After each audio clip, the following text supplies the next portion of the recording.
Hello everyone, in this session let us look into the development of tongue. The tongue develops from three major swellings, namely lingual, tuberculum impar and hypobranchial eminence. The medial most part of first arch proliferates to form two lingual swellings. The lingual swellings are separated from each other by a midline swelling called tuberculum impar. Immediately behind tuberculum impar, epithelium proliferates to form a downward projection called thyroglossal duct from which thyroid gland develops. The site of this downgrowth is marked by foramen cecum. Another midline swelling seen in relation to the medial ends of second, third and fourth arch is called hypobranchial eminence. This eminence soon shows a subdivision into a cranial part called copula and a caudal part. The copula is derived from second and third arch, whereas the caudal part is derived from fourth arch. The anterior two-thirds of the tongue is formed by two lingual swellings and tuberculum impar. Posterior one-third is formed by copula.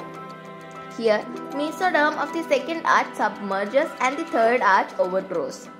Posterior most part of the tongue and epiglottis is derived from caudal part of hypobranchial eminence. Now, you can easily make out the nerve supply of different parts of the tongue. General sensation from anterior one-third is carried by lingual nerve, which is a branch of mandibular nerve, which in turn is the post-traumatic nerve of first arch.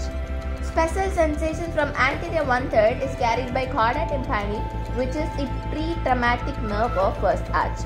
General and taste sensation from posterior one-third of the tongue is carried by glossopharyngeal nerve, which is the nerve of third arch. As we all know that second arch mesoderm submerges and the third arch overgrows. Therefore, the posterior one-third of the tongue is supplied by third arch nerve and not by the nerve of second arch. Finally, general and taste sensation from posterior most part of the tongue is carried by the superior laryngeal nerve, which is the nerve of fourth arch. At the last, I want all of you to note that circumvallate papillae, which is present in the anterior two-thirds of the tongue, is supplied by glossopharyngeal nerve and not by the cauda tympani or lingual nerve. Thank you.